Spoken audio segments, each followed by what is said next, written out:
Let me give you guys some really great relationship advice that most people will never tell you or don't even know to tell you or can't explain or don't break down for you. I want to do this because I feel like a lot of people do themselves a disservice when it comes to getting in relationships as to what they come in expecting or what they believe the experience is going to be like versus what it actually is whenever it's healthy versus toxic and all those things. And I don't want you to derail yourself or self-sabotage your situation trying to produce something that may not be realistic, or I hate to use realistic, I'd more so say sustainable.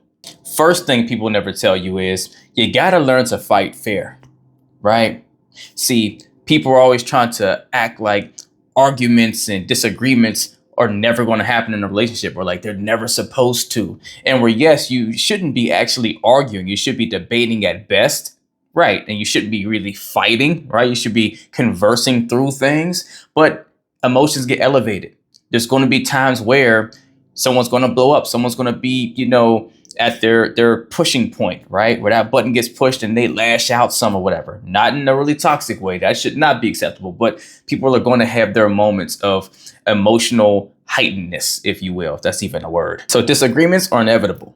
Can't avoid those. But how you handle them is everything to making or breaking your relationship. So always and only focus on how to resolve the issue, never how to win the argument. I stress this because it so easily becomes winning the battle instead of trying to resolve the issue that started the war. It begins with you talking about whatever the issue is. It begins with you trying to get your partner to see your point and your perspective, but then it starts to turn into just whatever you need to say for them to back down and for you to be right.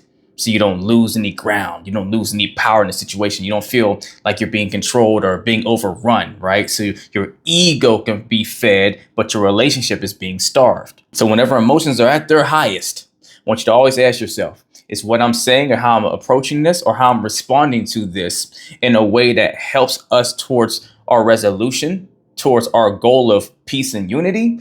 Or is it more so to feed my ego towards me feeling right? Because you can either win the argument or win your relationship. A second thing people don't really promote often is you have to keep some independence between you and your partner. Everyone always talks about how to be so head over heels in love and do things together and bring the romance back in the equation. And even I make videos on that, right? Because you should and you need to have that. It's the spark and the glue of your romantic relationship.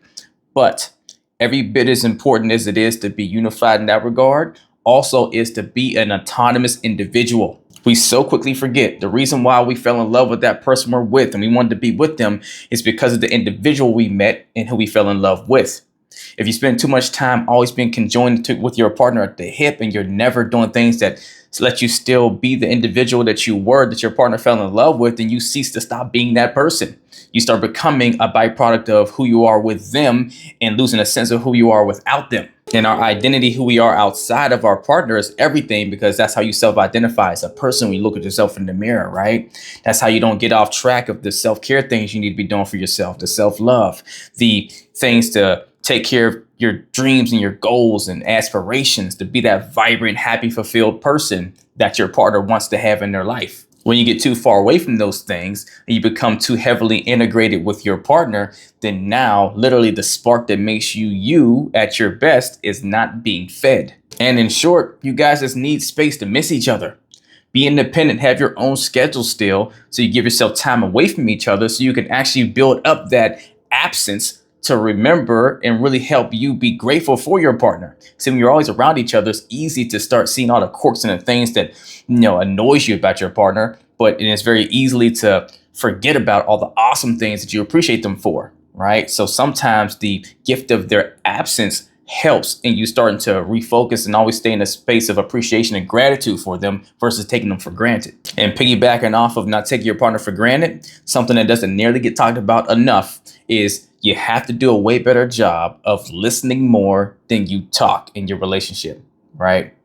Man, we spend so much time trying to voice our thoughts, our opinions, and be heard, right? Fight for what matters to us and fight for the thing we believe in, right? And we get so emotionally triggered and we jump in and cut our partner off and they're trying to speak and express something because something we're passionate about, we want to get off of our chest and put in the mix, that we're not actually understanding and learning the other person. The more you build the muscle to sit in your solace and listen and let whatever they need to say. You don't have to agree with it all, but let them get it out.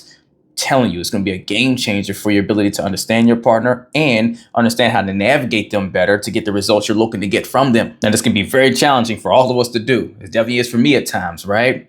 And for some more than others, right? But build it in doses, right? Build this muscle in small quantities.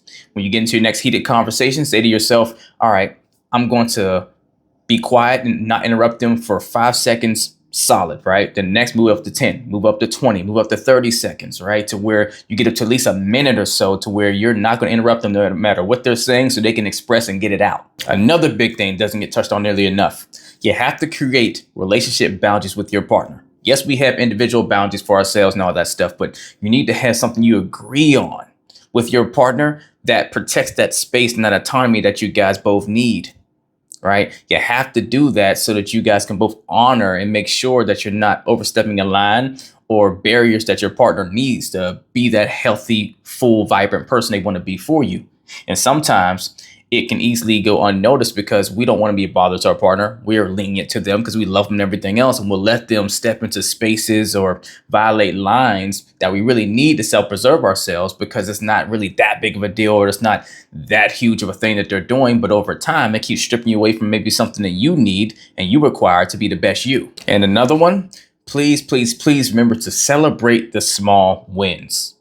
Your relationship health is going to be largely contributed to all the small moments that lead up to the big stuff. The big stuff matters, but negativity always will out attention positivity. I'll never say outshine. It doesn't outshine it, but because our brains are wired to focus on pain points, whatever's negative will jump out more because it stands to be a danger to you. And so if you're not celebrating enough of the small wins frequent enough, it's easy for the negative moments, the stuff that's not so bright, to actually seem larger and more relevant to the overall experience you're having in your relationship versus all those small moments that are great. So you got to celebrate the day-to-day small stuff, right? Give a level of gratitude and appreciation to the smaller things that feels reminiscent of the bigger things so that you can keep a better perspective on the actual value that you have in your relationship versus what some of the few issues that pops up here and there might suggest. So when you notice something small that happened that was a win for you and your partner that maybe you helped create or they created as well, celebrate that with them, acknowledge it to them, tell them what you appreciated about what they contributed to it, or tell them what you love about the result you guys got, right? Honor those things. Loving your partner the right way. You have to learn your partner's love languages. If you do not know what your partner needs to feel loved and supported and so forth, you don't fully and truly know your partner and you have work to do. So often we talk about, hey, go on there and just, be good to your partner or, treat them nice or don't be toxic and all those things. But you really have to learn what particularly is fit for your partner to feel the love that they need to feel. We come in loving the way we love and fail to learn, well, how do they need it? Is this what they actually require? It's what I require, but are they the same in that regard? Learn your partner's love languages. And that only can happen through observation and questions, and then applied action to actually show that you are getting and, perceiving or retaining whatever you're learning. And the last thing we're going to touch on is you have to learn to accept your partner fully for who they are, flaws and all. That does not mean accept toxicity. Don't accept things that are unhealthy and poisonous to yourself mentally, physically, or emotionally in your environment or whatever.